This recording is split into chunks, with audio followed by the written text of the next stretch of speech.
જેની વાણીમાં કરુણા એવી પ્રેમથી તરતી આશા આજે ગુરુરાજ અમારા આજે ગુરુરાજ અમારા એમ રત્ન સુરીજી અમારા એ તો બાલ્યથી વ્રત ધરનારા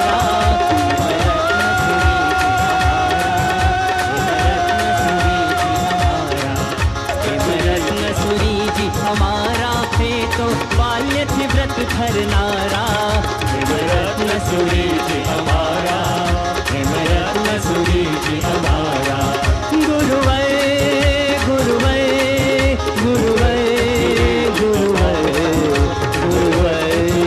गुरुवै गुरुवै गुरुवै गुरुवै गुरुवै गुरुवै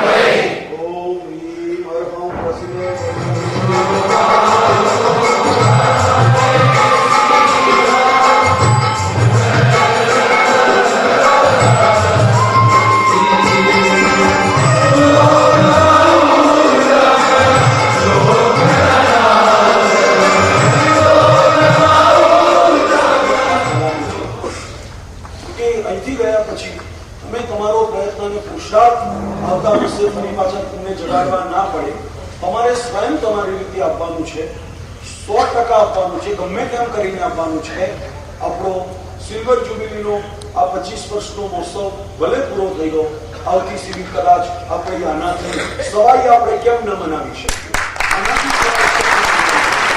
शकीए सजेशन्स आपतो जोઉં છું આ બધા લિટલ સજેશન્સ છે દરેક જણે લખતા જવાના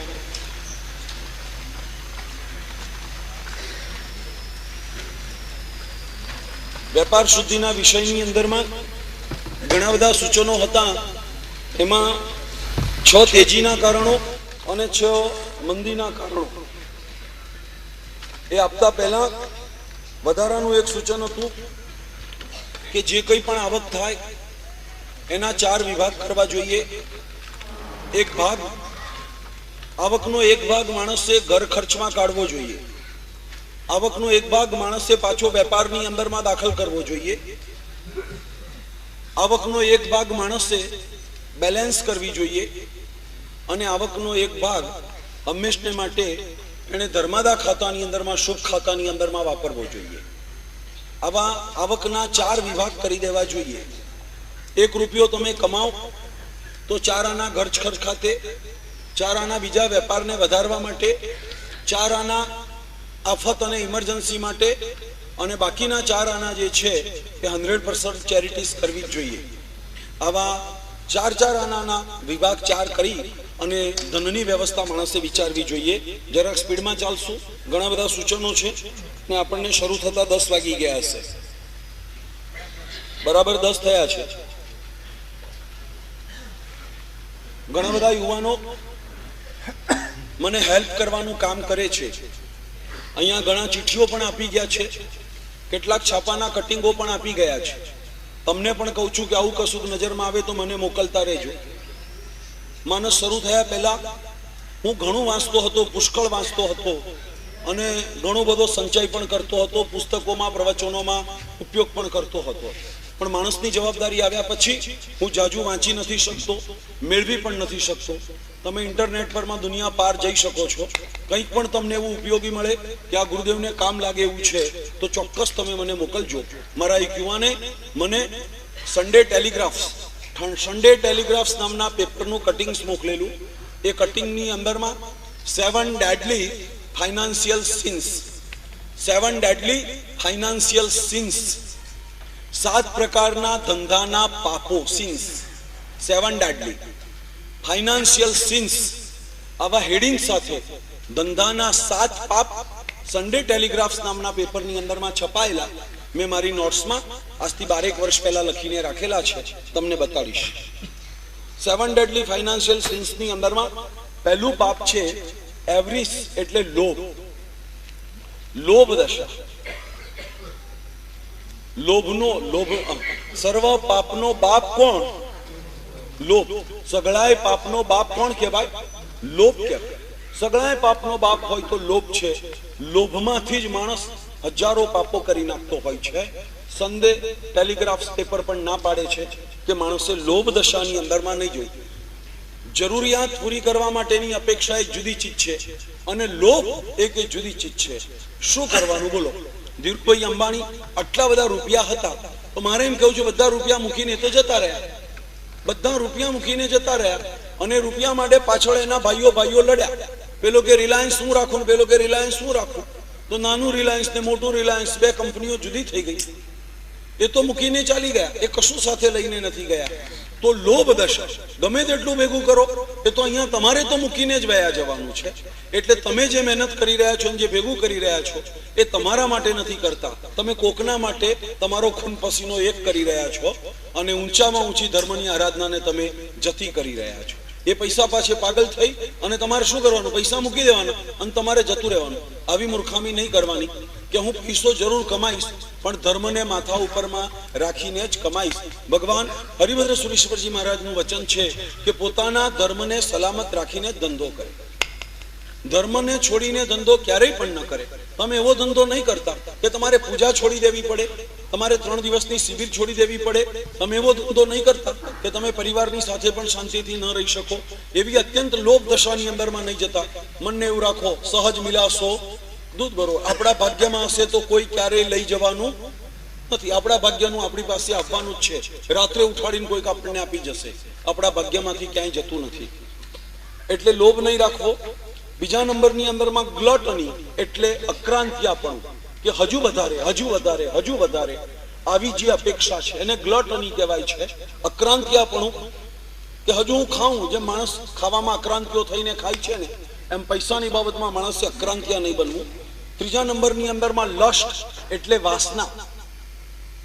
માણસ પૈસો કમાવા પાછળ એવો ઉદ્દેશ રાખે છે કે બસ પછી મને ખૂબ ભોગ ભોગવવા મળશે, હું સારામાં સારી છોકરીઓને ભેગી કરીશ, હું સારામાં સારા ભોગ ઉડાવીશ, હું સારામાં સારું ખાઈશ પીશ, બધી ચારે બાજુ રેસ્ટોરન્ટોની અંદરમાં જઈશ, ક્લબોમાં જઈશ, ફોરેનમાં જઈશ, જલસા કરીશ.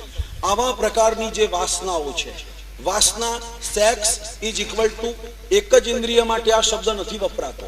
વાસના આંખની પણ હોઈ શકે છે, વાસના ખાવાની પણ હોઈ શકે છે, વાસના સુગંધની પણ હોઈ શકે છે અને વાસના સંગીતની પણ હોઈ શકે છે. પાંચે ઇન્દ્રિયના વિષયોને 5 સેક્સ તરીકે જૈન દર્શને સંબોધ્યા છે. સદ્દા, રૂવા, રસા, ગંધા, ભાષાણમ પવ્યારણા, મિહુણ સવે રમણે એ સૌત્યૈકમ. શબ્દ, રૂપ, રસ, ગંધ, સ્પર્શ, આ બધાનો જે સંયોગ છે, આ બધાની જે અપેક્ષા છે તે પણ સેક્સ છે. આવા સેક્સમાંથી મુક્ત રહી અને બિઝનેસ કરવો. ત્રીજો નંબર થયો. ચોથો નંબર છે સ્લોથ. સ્લોથ એટલે આળસ. માણસને કશો ઉદ્યમ જ કરવો નથી.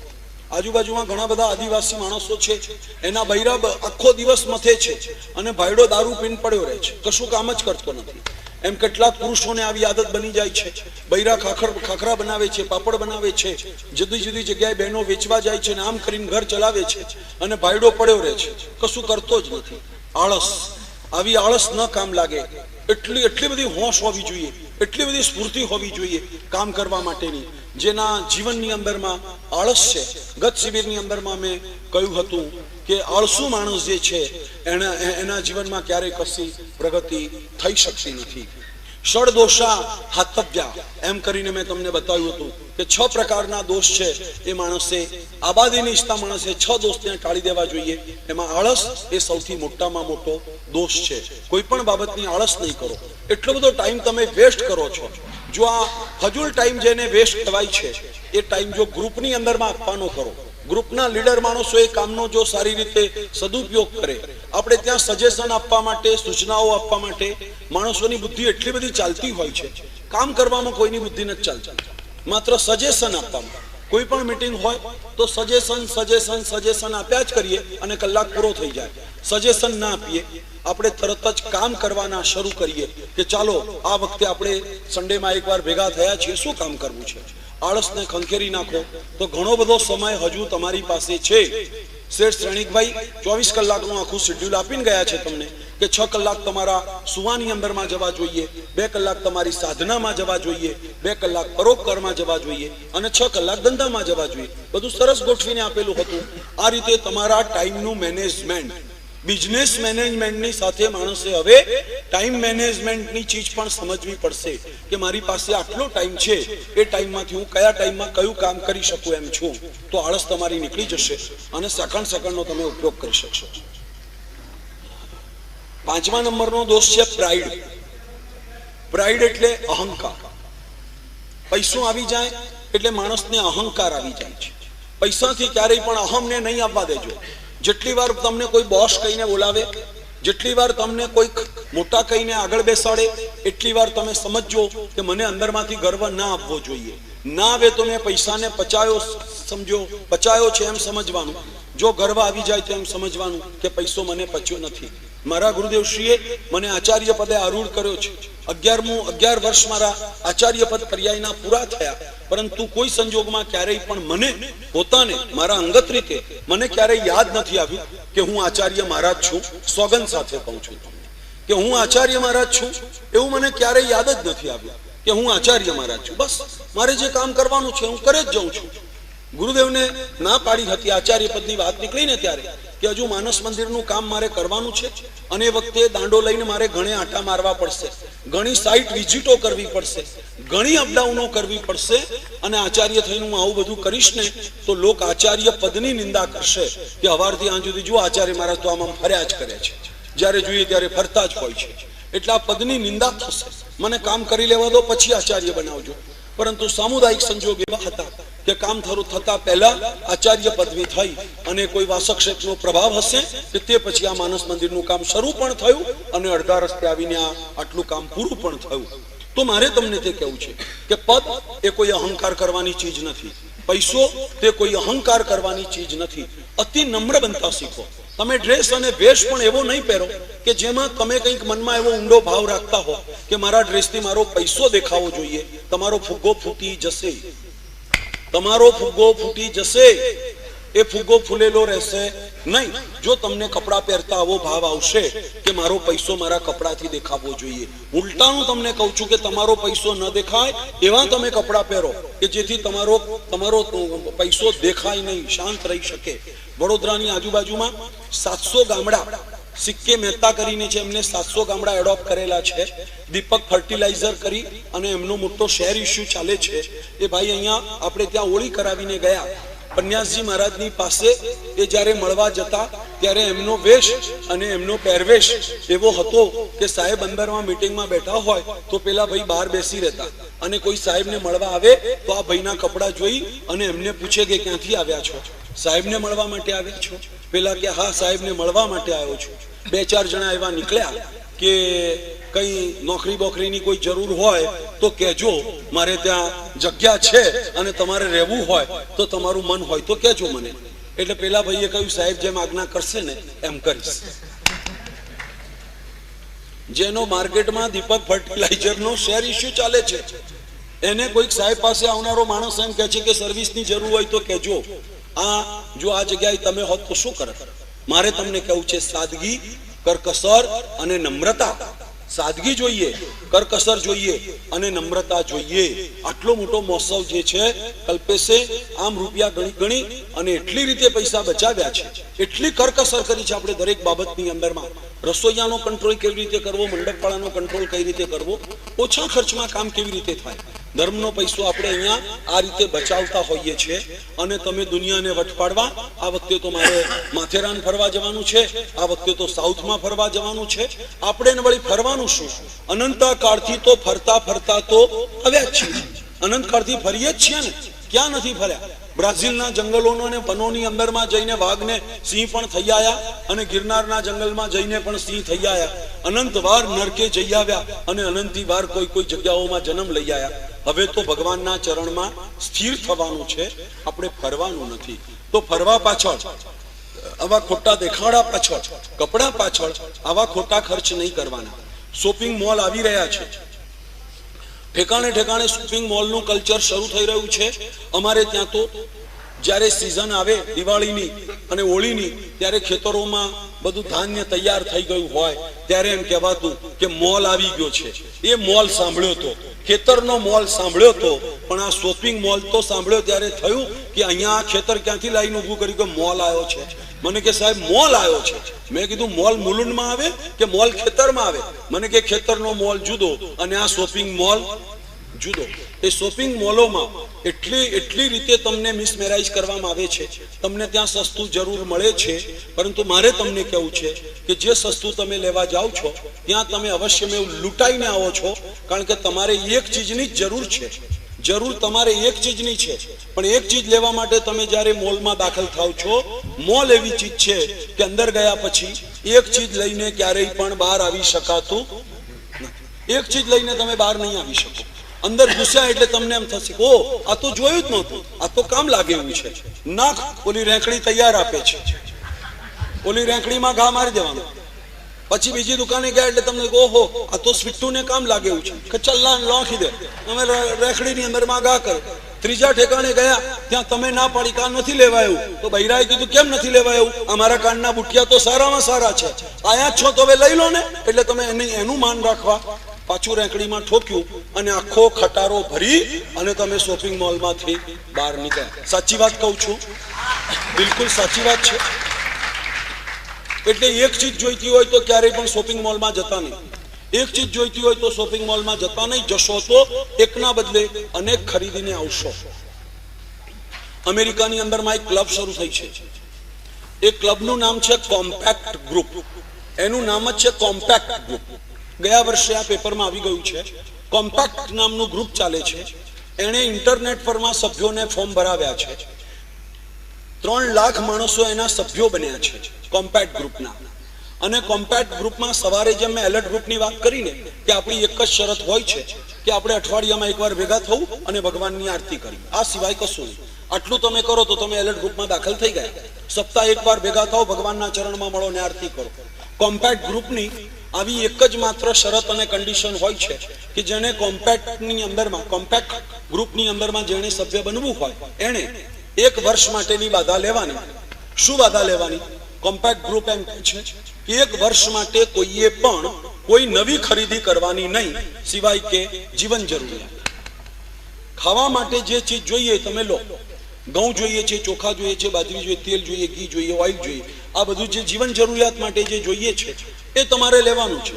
પણ તું શોખ માટે કે દેખાડા માટે 1 વર્ષ માટે તમારે કોઈ નવી ચીજની ખરીદી નહીં કરવાની. આવા કોમ્પેક્ટ ગ્રુપો બન્યા અને 3-4 લાખ માણસો આ ગ્રુપના સભ્ય થઈ ગયા. કસમ ખાધા કે હવે વર્ષમાં કોઈ ખરીદી નહીં કરવાની. કેમ આવું બન્યું? આવા સભ્યને આવો સારો રિસ્પોન્સ કેમ મળ્યો? કારણ કે શોપિંગ મોલના કરચલના કારણે માણસો ચિકાર સામગ્રીઓના કોથળા ઘરમાં લાવવા માંડ્યા અને લાવ્યા પછી એ ચીજ ક્યારેય વપરાતી તો છે જ નહીં.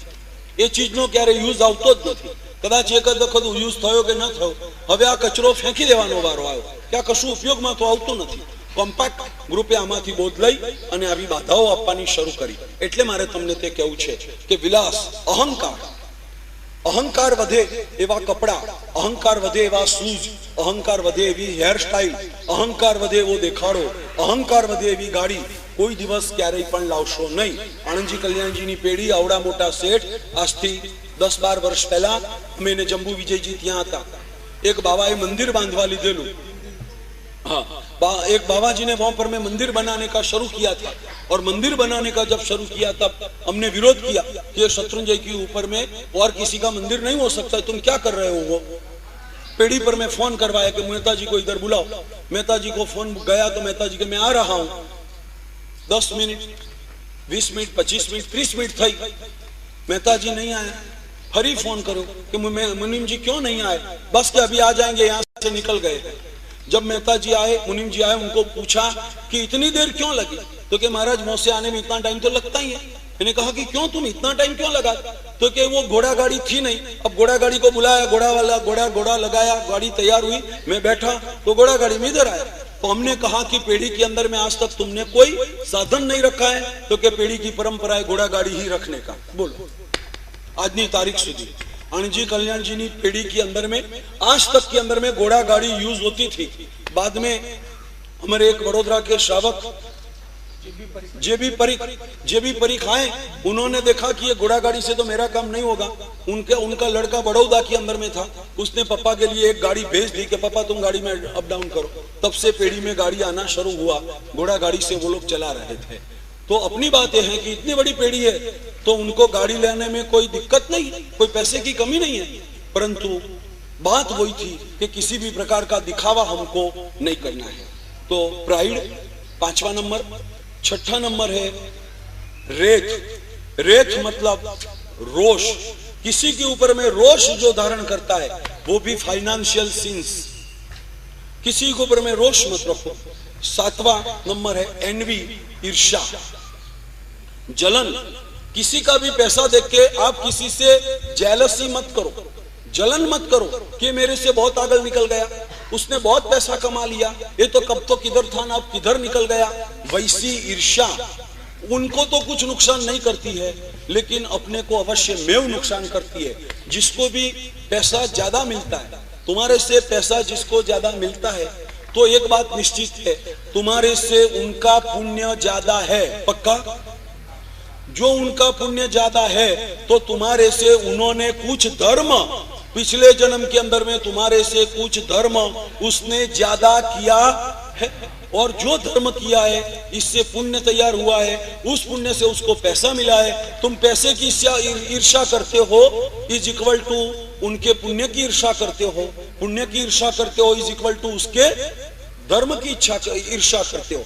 तो किसी की भी ईर्ष्या जलन नहीं होनी चाहिए। वैसे 7 पाप financial since Sunday telegraph paper की आधार से मैंने लिखाया। उसकी बात का एक सूचन है, दुखे दुखाधिकम पश्य, दुखे दुखाधिकम पश्य। आप जब दुखी हो तो आपसे ज्यादा दुख वाले की सामने देखो, कम दुख वाले को नहीं देखने का, सुख वाले को नहीं देखने का। दुखे दुखाधिकम पश्य, दुख के अंदर में ज्यादा दुख वाले का दर्शन करने का, कि मेरे से तो ये कितना दुखी है। वैसा जब सोचेंगे तो आपका दुख और आपकी बीमारी शांत हो जाएगी। शेख शादी की कहानी है। रास्ते के ऊपर में बैठे हुए शेख शादी भीख मांग रहे थे, खुदा की बंदगी करते रहते थे। एक दिन गांव के अंदर में मेला लगा। मेले के लिए लोग अच्छे अच्छे कपड़े जूते पहन के निकले। सबको पूछा कि कहां जा रहे हैं। शेख शादी आज गांव में मेला लगने वाला है, पता नहीं है, हम लोग मेले में जा रहे हैं, अच्छा कपड़ा पहन के जा रहे हैं, खाएंगे पिएंगे मेला मनाएंगे। सब लोगों को अच्छे कपड़े पहनते हुए देखा तो शादी ने देखा कि मेरी पास में अच्छा कपड़ा भी नहीं। अरे कपड़े की बात छोड़ो ने, पैर में पहनने की जूती भी मेरी पास में नहीं है। या खुदा, या अल्लाह, या खुदा, या अल्लाह, क्या मेरी हालत करके रखी है तूने। इतने सारे गांव के लोग अच्छे कपड़े पहन के जा रहे हैं और मैं बेकार आदमी, मेरी पास में पैर में जूती तक तूने नहीं दिया। इतनी दिन तेरी तस्बीह किया फिर भी। शेख शादी अंदर से जलने लगा। आधा घंटा पौन घंटा निकल गया। इतने में एक रैंकड़ी आई, छोटे व्हील वाली एक रैंकड़ी थी, आगे में रस्सी बांधी हुई थी। इस रस्सी को एक औरत खींच रही थी और उस रैंकड़ी के अंदर में उसका मर्द उसके अंदर में बैठा हुआ था। वो दृश्य जब देखा तो शेख शादी ने औरत से पूछा कि आप किधर चली। औरत ने कहा कि शादी आपको मालूम नहीं है, आज मेला है, हम मेले में जा रहे हैं। शादी ने देखा कि ये भिखारी औरत भी मेले में जा रही है। उसको पूछा कि ये रैंकड़ी में तू किसको लेके जा रही है। तो कि ये मेरा पति है, उसके दोनों पैर रेलवे में कट गए हैं, वो चल नहीं सकता है, इसलिए उसको रैंकड़ी में बिठा के ले जा रही हुई हूं। उसको पूछा कि बूढ़ा तू किधर जा रहा है। अरे शादी पता नहीं, पूरा गांव मेले में जाता है तो मैं भी तो मेले में जाता हूं, मेरी इच्छा हो गई जाने की। मेरी औरत ने बोला कि बैठ जाओ गाड़ी के अंदर में, मैं धकेल के ले जाती हूं। शेख शादी के मन के अंदर में विचार आया, या अल्लाह, या खुदा, जिस आदमी के पास में पैर नहीं है वो आदमी ने भी खुदा ताला से फरियाद नहीं की कि तूने मेरे को पैर नहीं दिया। खुदा ताला ने मेरे को पैर दिए हैं, मैं जूती को रो रहा हूं कि मेरे पैर में जूती नहीं है, उसके तो पैर भी नहीं है। इस आदमी के पास में तो पैर भी नहीं है तो भी वो खुदा ताला से फरियाद नहीं करता है, और मैं जूती के लिए फरियाद कर रहा हूं। मेरे जैसा हरामी इस दुनिया के अंदर में कौन होगा। शेख सादिक खड़ा हो गया, उसको बोला ठहरो, मैं भी तुम्हारी साथ में मेले में चलता हूं, left right left left right left. जब नए नए कपड़े और जूते वाले को देखा तो उसको लगा कि खुदा ने मेरे को कुछ नहीं दिया, और रैंकड़ी वाले को देखा तो उसने सोचा कि भगवान ने मेरे को जूते नहीं दिए लेकिन पैर तो मेरे को 2 पैर तो दिए हैं। दुखे दुखाधिकम पश्य, बस दे एक सिर्फ एग्जाम्पल है इसके ऊपर से। आप जिस प्रकार के दुख के अंदर में हो, आपसे ज्यादा दुख वाले और मिल जाएंगे, और मिल जाएंगे, 100% मिल जाएंगे, क्यों नहीं मिलते हैं। तो वैसे दुख के अंदर में ज्यादा दुख वाले को देखकर अपने दुख को भूल जाते हैं। इलेक्ट्रिक के अंदर में, बल्ब के अंदर में उसका फिलामेंट्स आता है। वो फिलामेंट्स की अपेक्षा से जो पावर जब सप्लाई बढ़ जाता है तो फिलामेंट उड़ जाता है। आदमी की जो कैपेसिटी है, फिलामेंट की कैपेसिटी की मुजब पावर सप्लाई होना चाहिए। आदमी की दुख सहन करने की जो कैपेसिटी है उसके मुताबिक ही दुख आना चाहिए, उससे ज्यादा नहीं। कर्म की एक व्यवस्था है कि आदमी का फिलामेंट उड़ नहीं जाए, वहां तक का ही दुख कुदरत भेजती है, उससे ज्यादा दुख कर्म भी नहीं देते। जो दुख आता है, हर दुख सहन कर लेने की कैपेसिटी अपने में है और है। छोटा बच्चा एक जन्म लेता है, उसको भी 5 डिग्री बुखार आता है कि नहीं आता है? उसकी माँ को भी 5 डिग्री बुखार आता है और उसके बाप को भी 5 डिग्री बुखार आता है। जो 5 डिग्री बुखार बाप सहन करता है, जो 5 डिग्री बुखार वही बच्चा सहन कर पाता है कि नहीं कर पाता है। तो समझ लेना चाहिए कि जो दुख आता है वो सहन करने की कैपेसिटी कुदरत ने अंदर रखी ही है। अपन मन से ढीले हो जाते हैं कि मेरे से सहन नहीं होगा। क्यों सहन नहीं होगा? सब कुछ सहन हो सकता है, सब कुछ सहन हो सकता है। कल्पेश भाई यहाँ पर में बहुत चिल्ला रहे थे कि गुरु महाराज मुंबई से आए, और मेरा निर्णय हुआ था कि आधे में भोजनशाला रखने का और आधे में अलर्ट सिटी रखने का।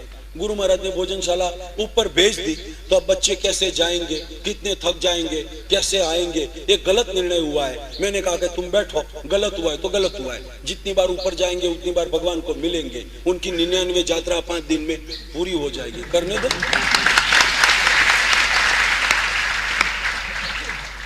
ऐसे ही सोचते बैठेंगे तो कोई व्यवस्था नहीं होगी। और भोजनशाला हमने उनको पूछे बिना हमने भोजनशाला को ऊपर भेज दिया कि ऊपर ही एक एची के सारू थयु गुरुदेव, 2 अड़दिया खाने को ज्यादा मिले, क्योंकि चढ़ते समय भी परिश्रम होता है और उतरते समय 2 जो ऊपर में डाला हो ना, वो धप धप धप धप नीचे उतर गए, वो भी नीचे।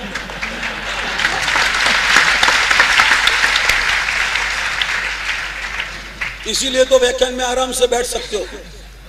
ऊपर से श्लोक में जब नीचे कहेवत है, ये तो પડશે એમના દેવાશે। अरे ત્યાં જશો લોકો મારી નાખશે, એ તો લાકડીઓ લઈને ઊભા હશે, જશો તો તમારો અડધાલો નીકળી જશે, રહેવા દો, નથી જવું। આપણે ગભરાઈ જઈએ, અને જો જાતે ही नहीं तो काम बनता ही नहीं। उस समय सोचना चाहिए कि जैसा वो लोग अपन को मारेंगे, जैसा पड़ेगा वैसा हम उसको रिप्लाई दे देंगे। जेवा પડશે એવા દેવાશે। આ બાજુથી પડશે તો સામે આપણને દેતા નથી આવડતો। ભગવાને આપણને પણ 2 હાથ આપ્યા છે, અને જો આવી માત્ર बाइला वृत्ति जेने कहवाय, आवु मन ने ढीला वृत्ति जिसको बोले, वैसे मन जो ढीला रहता ने तो नरेंद्र मोदी कभी इलेक्शन में खड़े नहीं होते। उनके सामने कितनी बड़ी बात थी, इलेक्शन में खड़े ही नहीं रहते। फॉर्म इलेक्शन का फॉर्म भरने के जाए, उसकी पहले तो चारों ओर आग लगाई दी गई थी कि वो आदमी ऐसा है, वो आदमी ऐसा है, वो आदमी ऐसा है। कितनी आग लगा दी गई थी, लेकिन वो आदमी ने पीछे हटा नहीं, पीछे मुड़कर देखा नहीं, बस जाना ही जाना, लड़ना मतलब लड़ना। जीतेगा गुजरात और जीत गया गुजरात, जीतेगा गुजरात और जीत गया गुजरात। तो उसका नाम बोलते हैं हिम्मत, इसका नाम बोलते हैं तैयारी। इलेक्शन आने दो, इलेक्शन आने दो। अभी भारत सरकार घबरा रही है, कांग्रेस सरकार के मन के अंदर में घबराहट है कि अभी इलेक्शन नहीं लाना है, क्योंकि भाजपा की लहर चालू हो गई है। गुजरात में भी भाजपा आ गया और हिमाचल प्रदेश में भी भाजपा आ गया। अब जो अभी इलेक्शन लाएंगे तो मुश्किल है, अभी रुको, वो घबरा गए। जो घबरा जाते हो हरदम के लिए हार जाते। ये आदमी घबराया नहीं कि इलेक्शन आगे रखो, डेट चेंज करो, कुछ नहीं, आने दो, जैसा होगा वैसा देखा जाएगा। तो फिलामेंट के ऊपर में दुख नहीं आता है। उसकी बात का सूचन है, शास्त्रों के अंदर में दो शब्द आते हैं, अल्पेच्छ और महेच्छ। अल्पेच्छ, महेच्छ और अनिच्छ। जिसको कुछ इच्छा ही नहीं है उसको अनिच्छ बोलते हैं। जिसको इच्छा नहीं है ये दुनिया का सबसे सुखी आदमी है। हमको कुछ इच्छा ही नहीं, कोई मन में इच्छा नहीं है कि ये लाओ एक हो। जिसकी इच्छाएं ज्यादा होती है महेच्छ जो बन जाता है, जिसकी बहुत महा इच्छाएं है, बस मेरे को भी धीरू भाई अंबानी बनना है, मेरे को भी मुकेश अंबानी बनना है, मेरे को भी ये करना है, मेरे को भी ये करना है। एक लड़का वालकेश्वर का बंबई का है, ऐसा मेरी पीछे पड़ा है, 5 साल से मेरी पीछे लगा है, इतना परेशान करते रहता है। गुरु महाराज बस एक बार आशीर्वाद दे दो, सच्चे दिल से आशीर्वाद दे दो कि मैं इस दुनिया के अंदर में सबसे बड़ा मैं धनवान बन जाऊं, ऐसा एक बार आशीर्वाद दे दो। बहुत पैसा मेरे को मिले, ऐसा आशीर्वाद चाहिए है। मैं जितनी बार आता हूं इतनी बार मेरी बात वास्केफ की पोटली ऐसे छुपा के रखता हूं कि तेरे लिए वास्केफ है, चल भाग यहाँ से। फिर भी वो लगा हुआ ये कि बस हमको, मेरे को बहुत पैसा पाना है, बस मेरे को बहुत पैसा पाना है। मैं तेरे को ये वासक्षेप नहीं मिलेगा और मैं डाल भी तो दूंगा तो तेरे काम में नहीं आएगा। 3-4 बार उसको समझाया, बाद में वो मेरे पास में आया कि मैं तो थक गया गुरुदेव, आप बताओ क्या करने का। मैंने कहा सबसे पहले ये करने का कि मेरे को बहुत पैसा कमाना है, वो तू पहले मगज में से निकाल दे। वो तेरे मगज में से जब निकलेगा न तो आपो-आप पैसा आना शुरू हो जाएगा। लक्ष्मी की एक ऐसी अवर छंडाई है, लक्ष्मी की एक ऐसी अवर छंडाई है, एक ऐसी उल्टी चाल है कि जो जिसको चाह रहा है उसके पास में कभी भी वो जाती नहीं, इसके पास में वो कभी भी जाती भी नहीं है। और जो जिसके पास उसके पास में जाती है कि जो हाथ में गए जिसके घर में गए और जिसने उड़ाना दान देना चालू कर दिया, उसका घर कभी भी वो छोड़ती नहीं है, उससे घर से कभी भी जाती नहीं है।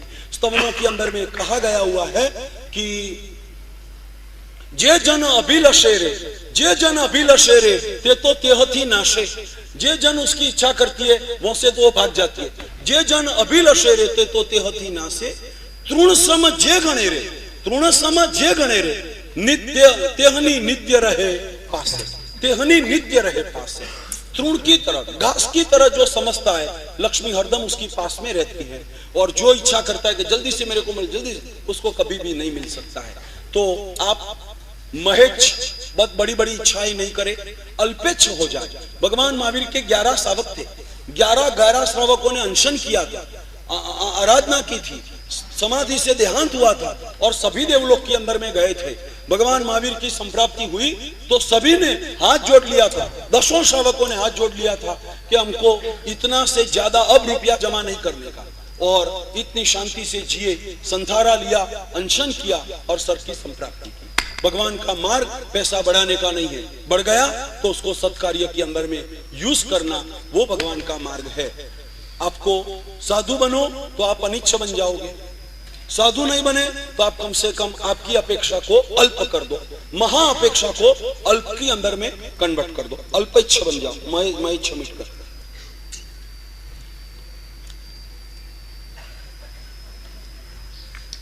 अल्पेच्छ ने महेच्छ ना વાતને ટેકો આપે એવી એક વાત અમેરિકાની અંદરમાં જુડી જોન્સ અને પોલીગ્રાફી નામની 2 પત્રકાર લેડીઝ હતી। 2 પત્રકાર લેડીઝોએ લગભગ 10-12 વર્ષ સુધી પત્રકારત્વનો ધંધો કર્યો અને એટલી બધી ટેન્શનમાં, वो इतने टेंशन में रहती थी, इतनी टेंशन में रहती थी कि कल सवेरे तो आर्टिकल पहुंचाने का है, अभी रात को लिखो, दिन को लिखो, ये अखबार में भेजने का है, ये अखबार में भेजने का, ये अखबार में भेजने का, इतना टेंशन पैसा पाने के लिए। एक बार ऐसे टेंशन में ही उनको विचार खुल गया कि हम इतना ये सब टेंशन कर रहे हैं, आखिर में जाके क्या और वर्तमान में क्या, आखिर में जाके क्या और वर्तमान में क्या। हम जो जिंदगी का आनंद लेने का है, इस टेंशन के अंदर में हम जिंदगी का तो कोई आनंद नहीं ले रहे और बस पैसा पैसा पैसा, काम, राइटिंग राइटिंग राइटिंग, ये क्या जिंदगी है। पत्रकार थी, बुद्धिमान थी, एजुकेटेड थी, वेल नोन थी, उन्होंने बैठ के ये सब सोचा, जो सोच में आया वो उसका एक आर्टिकल लिखा, उसकी एक पुस्तक छपी है। इस पुस्तक का नाम है, बहुत बड़ा नाम है, एक पुस्तक लिखी है getting a life. Getting a life, life बहुत ऊपर जा रही है, अब लाइफ को जरा नीचे लाओ, गेटिंग ए लाइफ। दूसरा एक पुस्तक लिखा है down shifting, down shifting, shift करो, नीचे आओ जरा, ऊपर से आप नीचे में डाउन में शिफ्ट हो जाओ, डाउन शिफ्टिंग।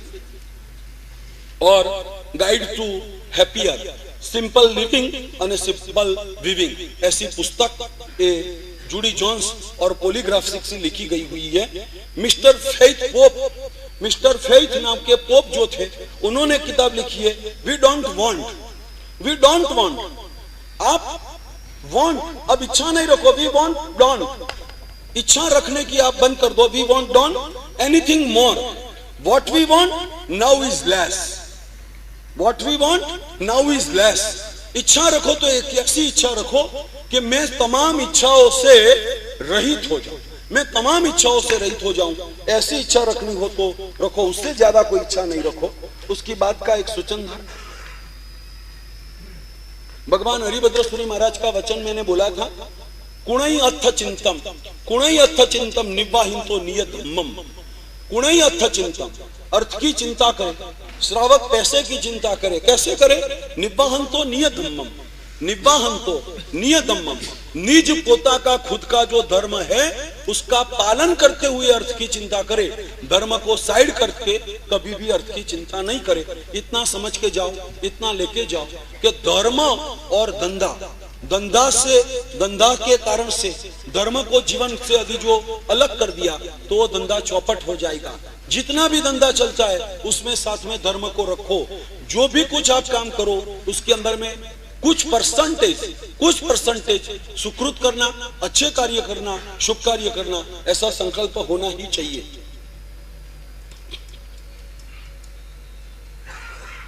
लक्ष्मी, महालक्ष्मी जब आती है तब लक्ष्मी आते ही 5 दूषणों को लेके आती है। सावधान आदमी रहता है तो ये लक्ष्मी के दूषणों को घर में आने नहीं देता है और लक्ष्मी के भूषणों को आने देता है। जिसके जीवन में लक्ष्मी आने से दूषण आ जाते हैं, वो दूषण के बाद में हालत वो होती है कि वही दूषण से लक्ष्मी खुद भ्रष्ट होकर चली जाती है और जो दूषण जीवन में आए वो घर करके कायम ही बैठ जाता है। लक्ष्मी चली जाएगी और दूषण बैठे रहेंगे। वैसे लक्ष्मी आने से 5 दूषण आते हैं। लक्ष्मी आने से 5 दूषण आते हैं इन द राइटिंग। नंबर 1, आदमी दयालु मिटकर निर्दय बन जाता है, उसका हृदय कठोर हो जाता है, उसके अंतर में से दया निकल जाती है। कोई आदमी आएगा पैसा मांगेगा, कोई भिखारी पैसा मांगेगा, चल हट भिख मंगा, चल क्या लगाया है, निकल इधर से, उसको देने की इच्छा नहीं होती। छोटा आदमी रहेगा तो किसी का भी दुख सुनेगा, पैसा आता है तो आदमी निर्दय हो जाता है। बहुत बड़ा सेठ का बंगला था, बहुत बड़ा आलीशान डेकोरेशन था। भिखारी ने सोचा कि यहां से कुछ मिलेगा, वो चिल्ला रहा था, सेठ जी कुछ रोटी, कुछ दाल, कुछ रोटी, कुछ दाल, कुल मिल जाए सेठ। सेठ ने बोला कि जा अभी यहां से निकल, जा यहां से निकल, तेरे लिए यहां पर में रोटी भी नहीं है, दाल भी नहीं है।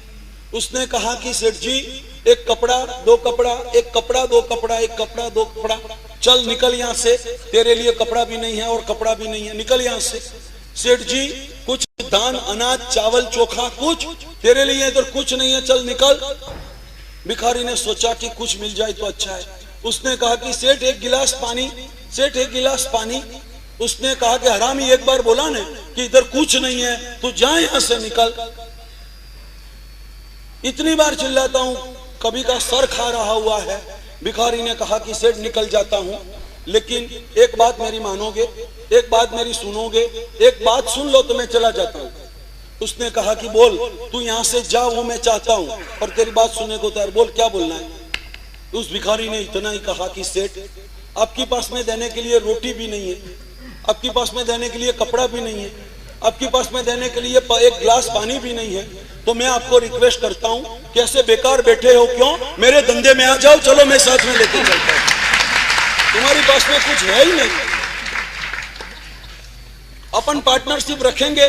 मेरा तो कई सालों से अभ्यास है, 50% वर्किंग पार्टनरशिप आपको दे देता हूं, आ जाइए मेरे साथ में, अपन दोनों भीख मांगेंगे। शायद संभव है कि आपके पुण्य से मेरे को भी पैसा ज्यादा मिलेगा, आइए आप मेरी साथ की अंदर। निर्दय मानस ने कोई पवालू पानी पीवानी पीवड़ावानी जेनी तैयारी नहीं, वो क्या दुनिया का भला करेगा। जब लक्ष्मी आती है तो आदमी निर्दय बन जाता है। दूसरे नंबर के अंदर में अहंकार उसका बढ़ जाता है, जमई से वो 4 आंगल अद्धर हो जाता है, जो पहले बता दिया है।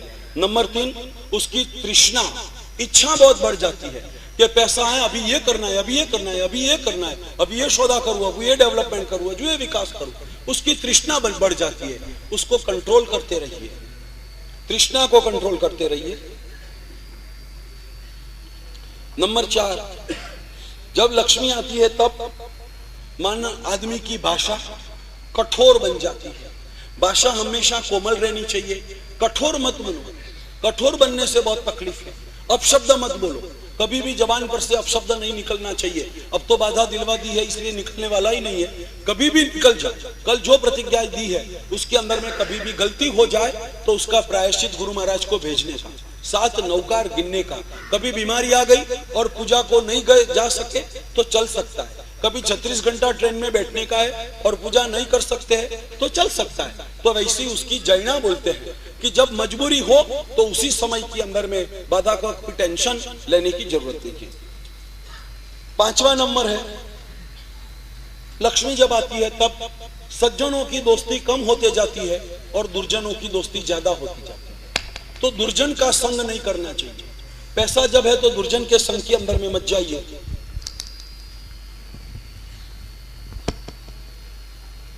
दूसरा एक सूचन है कि जिसके अंदर में अपन ने कुछ परिश्रम नहीं किया है, परिश्रम बिना का पैसा कभी भी हजम नहीं होता और परिश्रम से पाया हुआ पैसा कभी भी बेकार नहीं जाता है। तो लक्ष्मी पाने के लिए बिना परिश्रम, आप सोचो कि बैठे बैठे मेरे को पैसा मिल जाए, ऐसा नहीं हो सकता है। परिश्रम करना ही चाहिए, बिना परिश्रम लक्ष्मी नहीं। जैन ग्रंथों के अंदर में कितनी उपयोगी बातें धंधे के लिए लिखी हैं। आत्माराम जी महाराज का तत्वादर्श नाम का ग्रंथ है, उसी के अंदर में किसी शास्त्र का उल्लेख देके लिखा गया हुआ है कि 8 लोग की साथ में बिजनेस करते हो, 8 लोग के साथ में जो बलवान आदमी है उससे भी कभी, बॉडी बिल्डर से भी कभी विवाद मत करिए। बीमार आदमी जो है, जो बीमारी में के अंदर में है, उस बीमार आदमी को कभी भी सताए मत, उसके साथ में भी विवाद नहीं करें। वडील जो रहता है, माता और पिता वडील है, गुरुदेव जो है तो वडील है, तो वैसे वडीलों के साथ में भी कभी विवाद नहीं करने का, छोड़ देने का। और नीच वृत्ति, जो लोग बहुत हल्के काम करके अपनी आजीविका बनाते हैं, जानवरों को काटना, जानवरों को बेचना, बुचड़ खाने के अंदर में सप्लाई करना, ऐसे नीच काम जो लोग करते हैं उसके साथ में भी कभी विवाद नहीं करने का। और आखिर में जो कोई तपस्वी है, तपस्वी संत है, तपस्वी साधु है, तपस्वी कोई सन्यासी है, तो वैसे तपस्वियों की साथ में भी कभी विवाद नहीं करने का।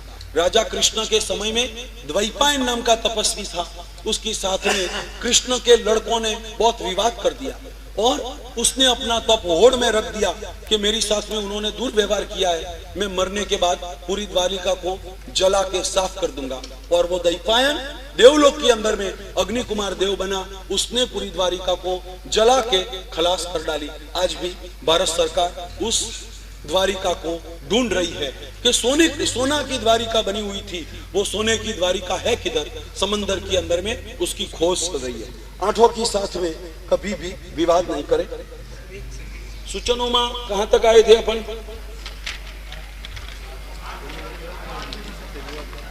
हाँ, 8 लोगों की साथ में कभी विवाद नहीं करना। उसके बाद का एक सूचन है कि बिजनेस के अंदर में, एक और व्यवहार के अंदर में कभी भी धर्म का कसम नहीं खाने का। मैं मेरे धर्म का सौगंध देता हूं, मैं मेरा भगवान का सौगंध देता हूं, वैसे सौगंध कसम भगवान के नाम से भी नहीं खाए। औरत लोगों को ऐसे कसम खाने की बहुत आदत होती है। गुजरात के अंदर में औरतें ज्यादा कसम खाती है, लेकिन वो जब कसम खाती है तब वही बोलती है તમારા ભાઈના સોગંદ, જુઠ્ઠું જ બોલતી હોય અને પછી કહે કે તમારા ભાઈના સોગંદ। તમારા ભાઈના સોગંદ એટલે પોતાના ભાઈના સોગંદ, એટલે વારે ને વારે ભાઈના સોગંદ જ ખાધા કરે। ન માલુમ શું હશે ભાઈ સાથે, કઈ સમજાતું નથી। તો ભાઈના સોગન ખાવાનો મતલબ શું છે? વારંવાર બૈરા સોગન ખાય કે તમારા ભાઈના સોગન અથવા મારા ભગવાનના સોગન, કા ભગવાનના ખાશે ને કા ભાઈના ખાશે, પોતાના સોગન ક્યારેય પણ કોઈ ખાતું જ નથી. तो धंधे के अंदर में कभी भी धर्म के कसम नहीं खाए. जब भी बिजनेस करो फैमिली की साथ में रहकर बिजनेस करो. फैमिली अलग रहे और तुम अलग रहो, वैसा जो बिजनेस है वो भी उचित नहीं है. दूर देशावर जब जाने का हो, घर छोड़ के कुछ दिनों के लिए दूर देशावर जाने का हो, तो घर के अंदर में रुपया पैसा किधर रखा है, बैंक अकाउंट कैसा है, क्या है, वो सब बात बता के जाने का. ऐसा नहीं चले जाने का, क्योंकि आज एक्सीडेंट का जमाना है. तुम वापस आए या नहीं आए कोई भरोसा कर किया जाए, ऐसा टाइम नहीं है. उसकी बात का एक सूचन है, जब भी गांव के अंदर में संघ के अंदर में कुछ पर्व का दिन हो और कुछ पर्व के हिसाब से कुछ महोत्सव का भक्ति का आयोजन हो, तो उसी समय गांव छोड़ने की चेष्टा नहीं करे. उसी समय उस महोत्सव के अंदर में ही रहे और उसकी उपेक्षा करके बाहरगाम नहीं जाए. पर्यूषण पर्व आ रहे और आपको अमेरिका जाने की वीजा मिली है, तो ऐसे दिनों में पर्यूषण नहीं छोड़ के नहीं जाने का. उसकी बात का एक सूचन है, जब भी बाहर जाने का हो पर्व महोत्सव में बाहर नहीं जाए. दूसरी बात है कि देव और गुरु उसका अपमान करके नहीं जाए. घर में स्त्री है उसको मार झूड़ करके भी कभी भी बाहर नहीं जाए. और जाते समय की कभी भी बच्चों को रड़ा के, बच्चों को आंसू बहा के कभी भी बाहर नहीं निकले. इतनी वास्तुशास्त्र के हिसाब से इतनी बातें आपको 27 सूचन मेरी नोट के आधार से आपको समझा दिया है. उसकी बात के कुछ कितने सूचन है, लिखते रहिए. जब भी जीने का है, आप जब जीते हो तो एक सूचन है कि वर्तमान के अंदर में जियो, वर्तमान में जीना सीखो.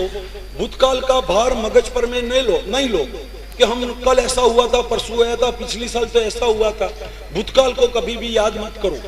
औरत लोग हमेशा भूतकाल को ज्यादा याद रखती है और पुरुष लोग ज्यादा करके भविष्य की चिंता करते रहते हैं. वर्तमान में कोई आदमी जीता ही नहीं है, तो वर्तमान में जीवो. Live moment to moment, live moment to moment. अभी जो क्षण तुम्हारे हाथ के अंदर में है, उस क्षण के अंदर में आराम होना चाहिए. फिर कल क्या हुआ था और परसों नरसों क्या हुआ था, वो नहीं सोचने का. Live moment to moment. आज अभी इस क्षण के अंदर में आप बैठे हो, बोलो कुछ तकलीफ हो तो बोल जाओ, मैं 2 मिनट का टाइम देता हूं. कुछ तकलीफ है आपको, बस आराम से बैठे हो. तो हर क्षणों का सरवाला जब होता है तब दिन बनता है. दिनों के सरवाले से मास बनते हैं, मास के सरवाले से साल बनते हैं और साल के सरवाले से जिंदगी बनती है. Live moment to moment. भगवान महावीर देव ने आचार्य सूत्र में कहा है, क्षणम जाना हो पंडित. पंडित तो वो है कि जो क्षण को जानता है, जो क्षण के अंदर में जीता है. तो वर्तमान में जीना सीखने की तैयारी करो.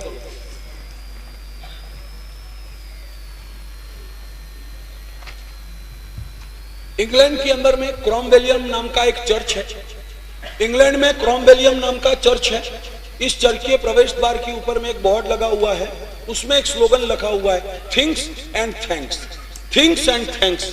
भगवान के पास में डिमांड करने को जाते हो, यह दिल मांगे मोर, मोर एंड मोर. अपना दिल ही ऐसा है कि डिमांड करते ही रहता है, डिमांड करते ही. अजी भगवान ज्यादा, इससे भी ज्यादा, इससे भी ज्यादा, इससे भी ज्यादा. यह दिल मांगे मोर, मोर एंड मोर. तो मोर मांगते मत रहो. थिंग्स बिना मांगे भगवान ने आपको कितना क्या क्या दिया है उसका पहले विचार करो, फिर अंदर में जाकर भगवान को थैंक्स बोलो कि भगवान मेरे को बिना मांगे तूने 2 आंख दी, तूने 2 कान दिए, तूने इतना अच्छा शरीर दिया, तूने इतना अच्छा फैमिली दिया, तूने इतनी धर्म करने के लिए इतने साधन दिए. Thanks, very very thanks, many many thanks. Things and thanks.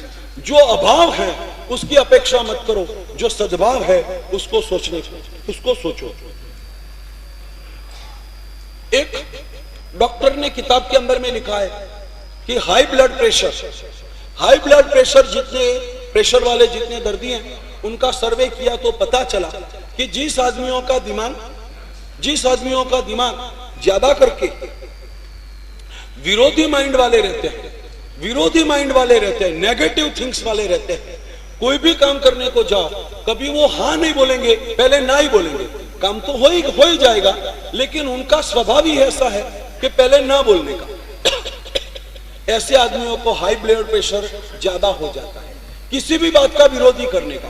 हर संघ के अंदर में चौमासा करते हैं, 2-4 आदमी हमको हर बार ऐसे मिल जाते हैं कि जिनके लिए यही बात सुनते हैं कि कुछ भी बात करेंगे तो ये भाई तो मना ही करेंगे, नहीं नहीं इतना खर्चा हो जाएगा, कौन करेगा, नहीं करना है। फिर आधा पौना 2 घंटा बहस होती रहेगी, फिर आखिर में बोलेंगे कि ठीक है तुमको करना हो तो करो। ऐसे माइंड वाले लोग बहुत रहते हैं कि जो करते भी नहीं है और करने देते भी नहीं है।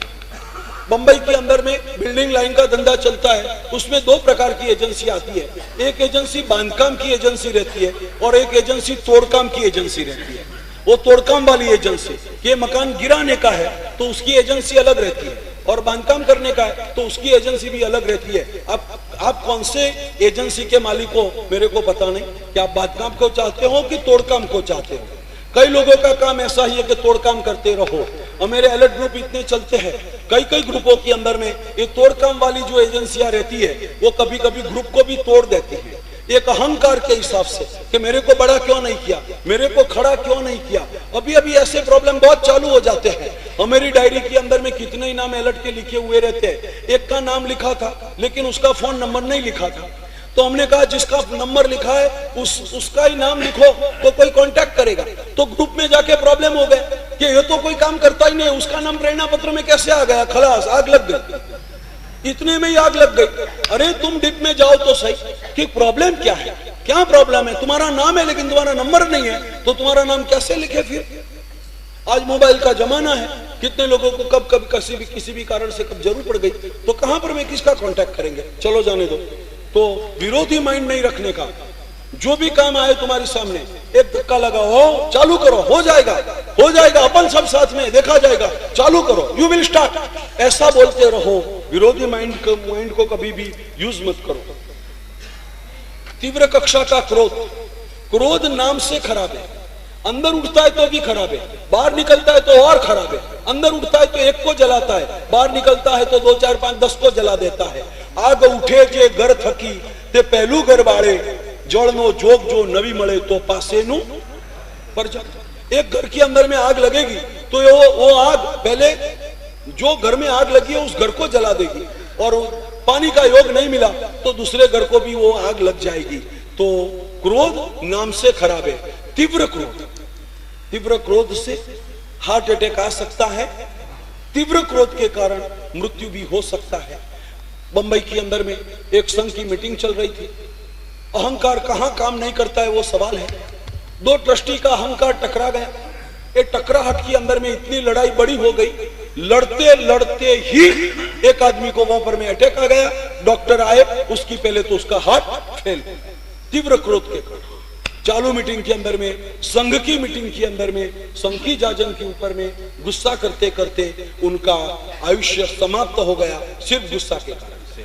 तो गुस्सा को कंट्रोल करने का फुल ट्राई करें, नहीं निकलता है तो भगवान को प्रार्थना करो, रोज पूजा करो, भगवान के चरण पर में हाथ रखो और भगवान को बोलो कि हे प्रभु तेरे पावर हाउस में से मेरे को पावर दे, मेरा क्रोध खत्म हो जाए, मेरा काम खत्म हो जाए, मेरी ईर्ष्या खत्म हो जाए, मेरा लोभ खत्म हो जाए।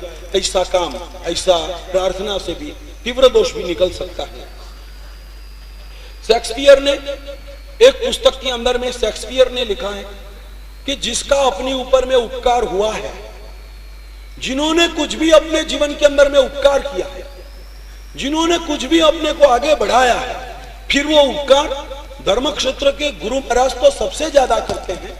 व्यवहार क्षेत्र के अंदर में कोई सेठ, कोई नगरपति, कोई दोस्त, कोई स्वजन जो अपने ऊपर में उपकार करता है, किसी का उपकार होने के बाद भी उपकृत हुआ जो आदमी कभी भी उपकारी का बदला जो वापस नहीं लौटाता है, उनका ऋण कभी भी अदा नहीं करता है, तो शेक्सपियर लिखता है कि जेरी साहब से भी वो आदमी बेकार है, जेरी साहब से भी वो आदमी बैठ गया हुआ है। वो आदमी जेरी साहब अच्छा है तेरे से, तो कि तू उपकारी का उपकार भूल जाता है। उपकारी का उपकार कभी भी भूलना नहीं चाहिए और उपकारी की निंदा जिंदगी में कभी भी करनी नहीं चाहिए। उपकार, हे उपकार तुम्हारो कदिया ना, ये उपकार तुम्हारो कदिया न विसरे।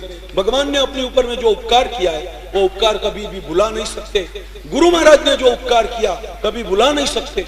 व्यवस्थापकों ने जो उपकार किया वो कभी भुला नहीं सकते।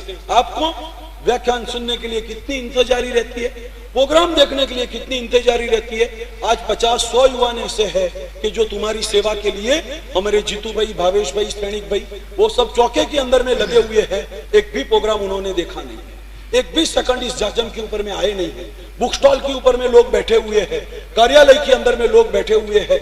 क्या उनको दो आंख नहीं है? उनके पास में कुछ इच्छा हो ऐसा माइंड नहीं है? फिर भी तुम्हारी सेवा के लिए कोई वहां पर में सिक्योरिटी कर रहा है, कोई अनाउंसमेंट कर रहा है, कोई चौका संभाल रहा है, कोई ऑफिस का वर्क कर रहा है, कोई स्टेशनरी बांट रहा है, कुछ न कुछ काम करते रहते। आप इधर बैठे हैं तब भी वो वहां पर में तुम्हारी तैयारी में लगे हुए हैं। आज भी 3 बजे आप यहाँ से छूट जाएंगे, आपको कोई फिक्र नहीं है कि मिलेगा कि नहीं मिलेगा, 100% मिलेगा, क्योंकि व्यवस्थापक तुम्हारे लिए सेवा के अंदर में सदा के लिए वहां पर में तैयार है। तो ऐसा कितना उपकार किसी लोगों का अपने ऊपर में हो रहा हुआ है। फिर भी आज बैठे हुए आदमियों से कितने ने जाके वहां पर में पूछा जीतू भाई से कि कुछ फिरस्तारी की जरूर हो, चौके में कोई जरूरत हो तो मेरा ग्रुप भी है, हम भी है, हमको पूछे। एक भावनगर वाले ग्रुप वाले हैं, काठियावाड़ से आए हुए हैं, वो 50 लड़के पूछने को गए थे कि भोजनशाला में कुछ हो तो हमको बोलिए, हमारे पास में भी लड़के हैं। तुम्हारे शरीर को कुछ काम के अंदर में लाओ, सिर्फ खाने का मत सीखो, खूब सोने का मत सीखो, तुम्हारा बॉडी को किधर न किधर परोपकार के अंदर में यूज करते जाओ। जो पड़ा रहता है, जो आम भी पड़ा रहता है तो वो सड़ जाता है, जो आदमी भी खा पी के पड़ा रहता है वो आदमी भी पूरे का पूरा सड़ जाता है।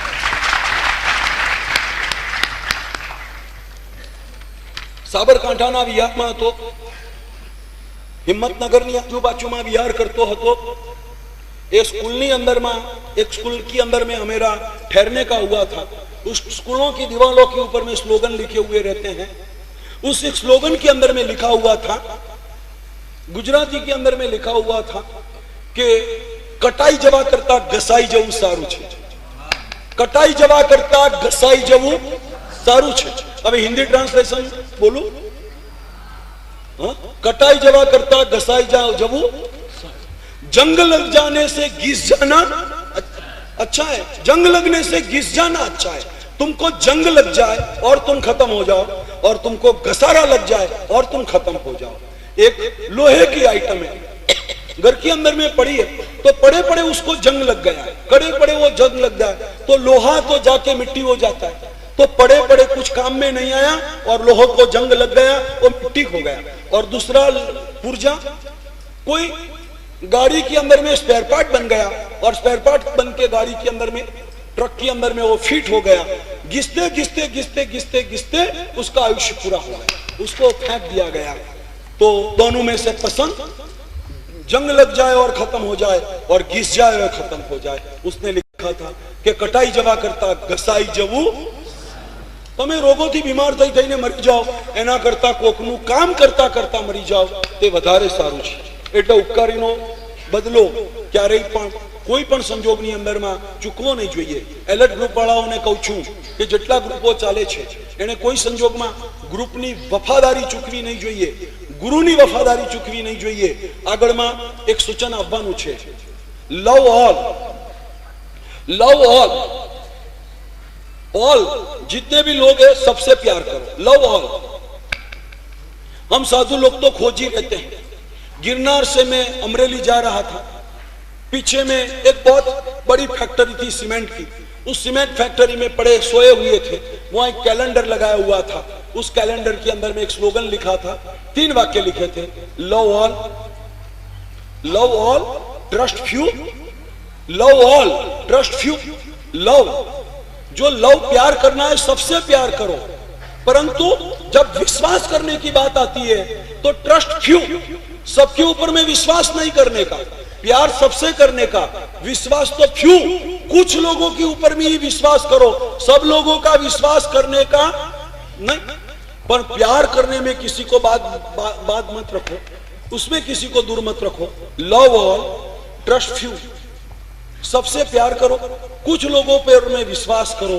लेकिन आखिर एक सूचन है, फॉलो वन, फॉलोपन, जब फॉलो करने की बात आए तो एक ही को पकड़ के फॉलो करो, सबको फॉलो करने को जाएंगे तो आप डिस्टर्ब हो जाएंगे। अभी एक भाई आए थे, 5 करोड़ रुपया का खर्च करना है, 5 करोड़ रुपया का खर्च करना है, अच्छा से अच्छा मंदिर बनाना है। गुरुदेव आपका कोई आइडिया, आप कुछ सूचन कर सकते हो? कल की बात कर रहा हूं। मैंने कहा कि मैं सूचन कर सकता हूं, एक ही सूचन कर सकता हूं कि आप पहले एक निर्णय कर लीजिए कि किसकी सूचना से तुमको काम करना है। मेरी सूचना से करना है, फला आचार्य की सूचना से करना है, दूसरे आचार्य की सूचना से करना है, किसी की सूचना से करना है, वो तुम पहले निर्धारित करो, बाद में मेरे पास में आओ। क्योंकि मैं भी आपको 3 घंटा समझाऊं और आप दूसरे के पास में जाए, वो भी 3 घंटा समझाए, मेरी बात नहीं जची और उनकी बात जची, तो आपको लगेगा ये भी अच्छा लगता है, ये भी अच्छा लगता है, तो आप डिस्टर्ब हो जाएंगे। इसके लिए पहले निर्णय करो कि कैसे आपको काम करना है। सर पर में एक को रखे बिना तुम्हारा काम नहीं होगा। फॉलो वन, जब फॉलो करने की बात आए तो एक ही अपने सर पर में एक के रखो, एक को फॉलो करो। ग्रुप के अंदर में कोई प्रॉब्लम हो गया, कल्पेश भाई का नंबर सबके पास में है, जयेश भाई का नंबर सबके पास में है, उनका कांटेक्ट करो, प्रकाश भाई को फोन करो, राहुल भाई, अजय भाई है, उनको चिराग भाई है, उनको फोन करो और फोन करके प्रॉब्लम जो है उसका सॉल्यूशन मांगो। तुम कुछ पूछते नहीं और झगड़ा टंटा करके बैठ जाते हैं और हालत ऐसी होते हैं कि तुम तो कुछ काम करते नहीं और जो काम चलता है वो सब काम बंद हो जाता है और धर्म का कार्य बंद हो जाए। इससे दुनिया का बड़ा पाप कोई हो नहीं सकता है। जब तुम काम बंद करते हो तो 7 क्षेत्रों को ताला लग जाता है, जीव दया का काम बंद हो गया। पशुओं बुचड़ खाने जाएंगे, उसके पाप आपके सर पर में है। खिचड़ी घर चलता है, तुम बंद करा रहे, हजारों भिक्षुक मर जाएंगे, उसका पाप तुम्हारे सर पर में है। तो ग्रुप की प्रवृत्ति बंद हो जाए, ऐसा अपने अहंकार के लिए कभी भी ऐसी प्रवृत्ति मत करो कि जैसे ग्रुप की प्रवृत्ति बंद हो जाए। ग्रुप की प्रवृत्ति बढ़े, ऐसा सहयोग और सपोर्ट करके रहो। कितनी अच्छी पशु एम्बुलेंस लेके एक अजभुज वाले लोग आए, कितना बढ़िया काम कर रहे हुए हैं। जो इतनी बड़ी एम्बुलेंस है, इतनी सेवा है, ग्रुप के अंदर में किसी ने कांडी डाल दिया तो एक कार को करने का क्या, वो शोभा की तरह वो बाजार के अंदर में खड़ी रहेगी, उसका कुछ उपयोग नहीं होगा। तो ऐसी कोई प्रवृत्ति मत करो कि जैसे प्रवृत्तियों को कुछ धक्का लग जाए। मोहम्मद माकड़ नाम का एक लेखक है, उन्होंने कैलिडोस्कोप नाम का एक पुस्तक लिखा है। उसकी कॉलम आती थी अखबार में, कैलिडोस्कोप। उस कैलिडोस्कोप पुस्तक के अंदर में मोहम्मद माकड़ ने लिखा है कि कुत्ते भौंकने से आसमान के तारे नीचे नहीं उतर आते। समझ जाओ तो बहुत अच्छा है, समझे कुछ? कुत्ते भौंकने से आसमान के तारे कभी भी नीचे उतरते। रात के समय के अंदर में कुत्ते का काम क्या रहता है? कुछ दिखता नहीं है, लेकिन जो आसमान के अंदर में स्टार दिखते हैं, ट्विंकल ट्विंकल लिटिल, वो लिटिल स्टार ऊपर में दिखते हैं, तो कुत्ते को कुछ नहीं दिखता है ना, और चमकता हुआ दिखता है। जो चमकता है वही उनके दिल में अड़कता है, वो भौंकने लग जाता है, वो किसकी सामने?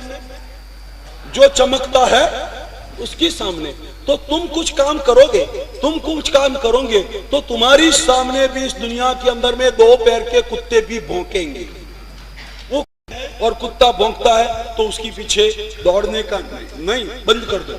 कोई न कोई कुत्ता, कोई किसी न किसी आदमी की बस में भौंकता है तो क्या आदमी उसके सामने भौंकने का काम करे? आदमी इतना तो समझता है कि कुत्ते का काम भौंकने का है, अपना काम आगे बढ़ने का है। चलते रहो। छोटे गांव में विहार कर रहे थे, 15-20 कुत्ते एक साथ में भौं भौं भौं भौं भौं भौं करके चले आए। साधु सब घबराने लग गए। एक आदमी आ रहा था, हमने कहा कि ये कुत्ते सब पीछे लगे हुए, महाराज वो कुत्ते कुछ नहीं करेंगे, तुम आगे चलते रहो, उनकी मर्यादा हो जाएगी, वो पीछे लौट जाएंगे। उन लोगों की बॉर्डर बांधी हुई रहती है, ये बॉर्डर तक ही आते, जब बॉर्डर समाप्त हो गई तो पूरी पार्टी रिवर्स हो जाएगी। उनकी बॉर्डर में आपकी एंट्री हुई है, इसलिए वो भौंक रहे। आप बाहर निकल गए तो अपने आप वो चले जाएंगे। तुम घबराओ मत, आगे ना आगे चलते रहो। कभी ऐसे छोटे ग्राम वालों से भी बहुत बड़ी सूचना मिलती है। ऐसा गांव के अंदर में कुत्ते भौंकते हैं, वैसे ही जीवन के अंदर में कुछ लोग ऐसे रहते हैं कि अपनी प्रवृत्ति के लिए भौंकते रहते हैं, पीछे भौंकते रहते हैं। तो उसका कभी भी सुनने का नहीं, अपना काम जो है वो काम छोड़ने का नहीं। एलटमानों को खास खास भलामण है कि कोई किस्सा आड़ा टेढ़ा बोल देवे तो काम नहीं छोड़ने का, काम कभी भी नहीं छोड़ने का। डेरिंग के साथ नरेंद्र मोदी की तरह बोलना हो इतना बोलने दो, जैसा बोले वैसा बोलने दो, मैं करके ही रहूंगा।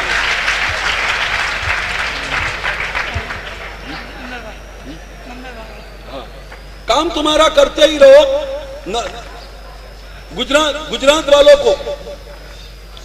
गुजरात वालों को समझाना नहीं चाहिए, सिखाना नहीं चाहिए। तुम्हारा खुद का मिनिस्टर जैसे करता है वैसे तुम करना चालू कर दो। तुम्हारी प्रवृत्ति नरेंद्र मोदी से भी बढ़ सकती हो और अगला इलेक्शन में तुमको मैं खड़ा कर सकता हूं।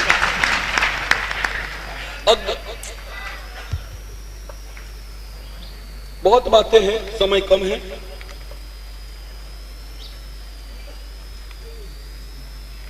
आगे का एक सूचन है, जीवन के अंदर में कितना भी विकट मार्ग हो, कितना भी कठिन मार्ग हो, उसी के अंदर में सुसाइड नहीं करे।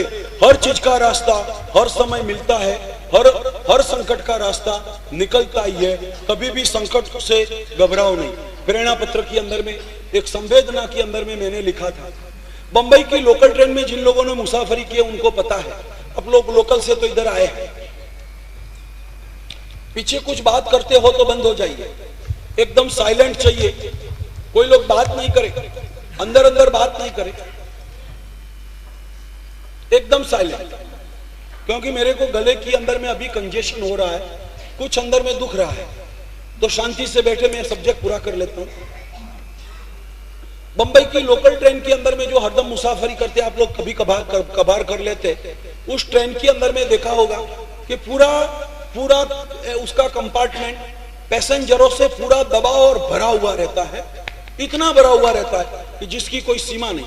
बंबई वाले को जीवन का एक ही जिंदगी का लावा है कि ट्रेन में कैसे चढ़ने का और ट्रेन में से कैसे उतर। वो तो जिंदगी का एक स्वाद है। बाहर वाले जब आते हैं तो उनको पता चलता है कि बंबई की ट्रेन क्या है। सिकंदर को दुनिया जीत के जेब में लाने का काम सिकंदर को आसान था, बंबई की ट्रेन पकड़ना आप लोगों के लिए इससे भी ज्यादा मुश्किल। वो दौड़ती हुई ट्रेन को पकड़ना, और क्या तरीका वो लोग करते हैं। बोरीवली से चढ़ने का हो तो ऐसे वापस चले जाते हैं। बोरीवली से अगर दहीसर निकल जाते हैं और दहीसर जाके ट्रेन पकड़ते, जाने का है इधर पहले लेकिन जाने का इधर। क्या क्या रास्ता निकालते हैं, उल्टा जाके ट्रेन पकड़ते। क्यों? कि आगे में पैसेंजर कम रहेंगे, बोरीवली स्टेशन पर में पैसेंजर ज्यादा रहेंगे। ये ऐसा डिब्बा जो पैसेंजरों से भरा हुआ रहता है, उसी के अंदर में भी एक टोकरी के अंदर में सिंग चना लेके बेचने वाला एक आदमी अंदर में दाखिल होता है। इस भीड़ के अंदर में, इस डब्बे के दरवाजे से सामने दरवाजे तक इतनी भीड़ के बीच में भी वो रास्ता निकालता है, टोकरी संभालता है, पैसा गिनता है, बिजनेस करता है कि नहीं करता है। मैं जिंदगी में एक बार भी चढ़ा नहीं हूं लेकल के अंदर में, अब तो रोज चढ़े 50 बार चढ़े, ये देखा नहीं कभी कि इतनी भीड़ की बीच में भी उसने रास्ता निकाला। तो आपसे निवेदन है कि आपकी जीवन में ऐसी कभी भीड़ आ जाए, ऐसा कभी संकट आ जाए, उसमें से रास्ता निकालो। सुसाइड की बात, घर छोड़ के भाग जाने की बात, अपघात करने की बात, ऐसी कोई बात नहीं करने की। दूसरी एक सूचना है, जब भी आप शादीशुदा है और आपकी औरत जब भी बोल रही हो, कुमारे भी समझ के चले, जब भी आपकी औरत बोलती हो तो उसी समय आप सूचन लिखो, मेरे नाम से लिखो कि गुरुदेव ने मना किया है। जब भी औरत बोलती हो तो बीच में आपको कुछ भी बोलने का नहीं, सिर्फ सुनने का। आप पूछेंगे कि ऐसा क्यों, उसका कोई जवाब मेरे पास में नहीं है, आप सिर्फ सुनो, इतना ही है बस। आपको कुछ आर्ग्यूमेंट नहीं करना, नो आर्ग्यूमेंट। ज्यादा से ज्यादा बोलने की बहुत इच्छा हो, इतना बोलो, yes sir, yes madam, yes madam, yes madam, yes sir, और कुछ नहीं। ज्यादा कमेंट करने का ही नहीं, बिल्कुल नहीं बोलने का। क्योंकि इस दुनिया के अंदर में लड़के ने बाप से पूछा, पिताजी से पूछा कि पिताजी, घर के अंदर में माँ भी रहती है, बाप भी रहते हैं, हमारे स्कूल के अंदर में इंग्लिश में मदर टंग क्यों सिखाया जाता है? कभी फादर टंग क्यों नहीं बोलते? जब भी बोलते तो मदर टंग, तो क्या फादर टंग नहीं हो सकती है? बाप ने कहा कि बेटा, इतना बड़ा हुआ, तेरी मदर के सामने तेरे फादर को कभी बोलता हुआ देखा तूने? स्विट्टू ने कहा कि पप्पा राइट, आज तक तो आपको बोलते हुए कभी भी देखा नहीं है। तो वो मदर टंग इसीलिए तो है। आप समझ के चलो, चलो ज्यादा कुछ नहीं बोलता हूं, इतने में समझो आपको बीच में बोलने का नहीं है और कुछ भी आर्ग्यूमेंट्स भी करने का नहीं है। जो आर्ग्यूमेंट्स के अंदर में गए तो आप खत्म हो गए, आप खत्म हो गए। समझ लेने का कि गए आप काम से। यस सर करते ही रहो, उनको इतना ही मांगता है। क्या बेकार है, अपने को नहीं बोले तो अपना क्या क्या फर्क पड़ जाता है? बाहर निकल के दो गुना बोल दो, और उस समय तो आप नहीं बोलो और नहीं बोलो।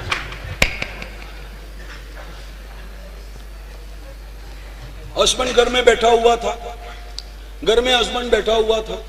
औरत ने कहा कि बैठे रहे हो, कुछ काम में आते नहीं हो। तो आदमी ने, मर्द ने बोला कि बोल, क्या हेल्प करूं तेरे को?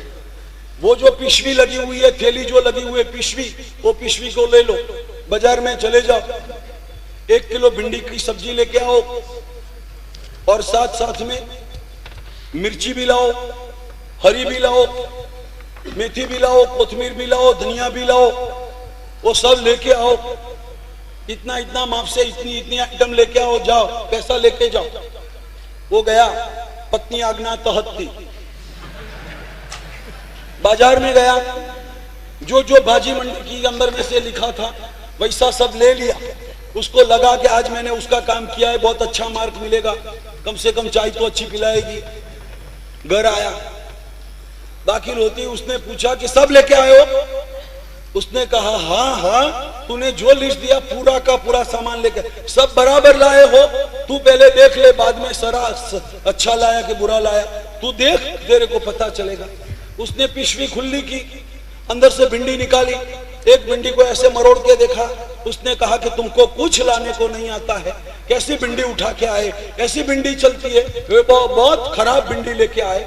नींबू निकाले, ये नींबू के ऊपर में इतने दाग पड़ गए हैं, तुमको कुछ लाने को नहीं आता है। ये नींबू भी तुम्हें अच्छे लेके आए। ये कोथमीर, ये तो सूख गई हुई, आधी सूखी हुई है, तुम सब कचरा उठा के लेके आए हो। एक चीज तुमको लाके नहीं आता है।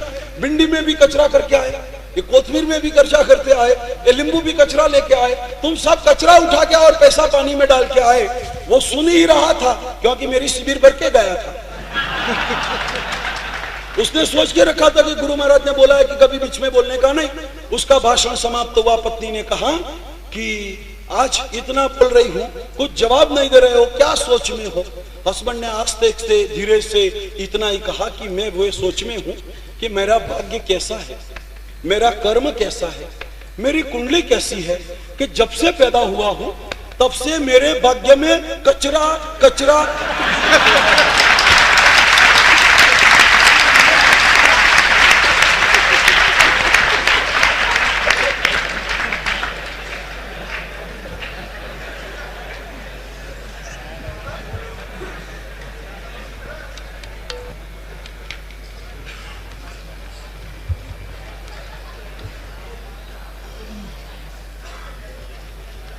जीवन के अंदर में नेगेटिव थिंकिंग बंद कर दे और पॉजिटिव थिंकिंग शुरू करे।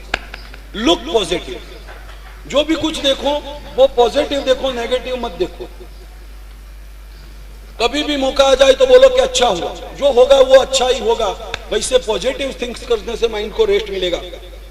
जीवन के अंदर में कभी इंग्लिश शब्दों को यूज करके कुछ सूचना देता हूं। जीवन की ट्रेजेडी, जीवन में कभी ट्रेजेडी हो जाती है, लेकिन आपकी दिमाग और आपका बुद्धि ऐसी चलाओ कि हर ट्रेजेडी को आप कॉमेडी के अंदर में कन्वर्ट कर दो। जीवन की हर ट्रेजेडी को कॉमेडी के अंदर में कन्वर्ट कर देने का, किसी भी दुख का प्रसंग है उसको सुख के अंदर में कन्वर्ट कर दो। एक कॉलेज के प्रोफेसर थे, उनका नाम तो रमेश भाई था, लेकिन लोगों ने उसका नाम रखा था मजा आ गई।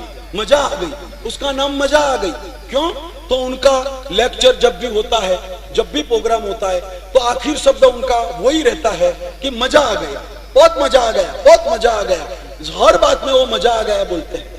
कॉलेज की पिकनिक हुई, पूरी करके वापस लौटे, मेहता साहब कैसा रहा? अरे यार मजा आ गया। कभी कुछ डिबेट का कॉलेज में कार्यक्रम रहा, कोई हारा कोई जीता, मेहता साहब कार्यक्रम, अरे यार मजा आ गया, हर बात में मजा आ गया, कभी भी नुकसान बोलने का ही नहीं। इसका नाम पैट नेम बन गया, मजा आ गया। एक दिन ऐसा हुआ, कॉलेजियन स्टूडेंट सब स्ट्राइक पर में गए, बहुत तोड़फोड़ की, कुर्सियां तोड़ डाली, क्लास के कमरे तोड़ डाले, बाकी बचा चाहते तो पत्थर मारा हुआ, और मेहता साहब के कपाल के अंदर में भी पत्थर पड़ा, लोही खून निकल पड़ा, एम्बुलेंस बुलाई, हॉस्पिटल में एडमिट किए, 7 स्टिचेस आए, हॉस्पिटल में सोए, शाम निकल गई, सुबेरे सब प्रिंसिपल और अध्यापकों को पता चला कि मेहता साहब को तो हॉस्पिटल में एडमिट करना पड़ा और 7 स्टिचेस 7 टीसीस लिए हैं। चलो खबर तो पूछ के आए कि मेहता साहब को कैसा है। वो सब मेहता साहब को मिलने को आए और पूछा कि मेहता साहब कैसा है? मेहता साहब ने कहा मजा आ गया, मजा आ गया। हर ट्रेजेडी को कॉमेडी में कन्वर्ट कर दो, मजा आ गया। तो पुणे स्कूल के जो प्रिंसिपल वयोवृद्ध थे, वो सब 15-20 साथ में खड़े थे। मेहता साहब को बोला, यार मेहता साहब तुम तो कैसे आदमी हो? इतनी धमाल हुई, कुर्सियां टूटी, टेबल टूटे, दरवाजे टूटे, खिड़कियां टूटी, और बचा चाह तो तुम्हारा कपाल भी टूटा, इतना खून निकल पड़ा, इतना स्टिचेस ऑपरेशन हुआ, फिर भी आप बोलते रहते हो कि मजा आ गया। क्या तुम्हारा कपाल मजा आया? क्या मजा आया तुमको? इतना खून निकला, उसमें मजा क्या आया? मेहता साहब ने कहा कि आपकी बात गलत है, मैं नहीं मानने को, क्योंकि इतनी मजा है। आज तक के अंदर में घर में मैंने कभी भी इतनी वाइट पर में सोने का सुख नहीं पाया है। इतनी वाइट चादर पर में, गद्दी पर में सोया हूं, ऊपर में फैन फरता हुआ है, ऊपर में फैन चलता है, व्हाइट गादी के ऊपर में सोया हुआ हूं, अटैच संडास बाथरूम। अपने पगारदार मानव आदमियों के पास में ऐसे अटैच संडास बाथरूम का कमरा भी अपने जीवन में कहां होता है। और सबसे ज्यादा घरवाली ने कभी एक गिलास पानी भी नहीं पिलाया है। ये होटल की सिस्टर दिन में 10 बार पूछने को आती है कि सर चाहिए और कुछ, सर चाहिए और कुछ।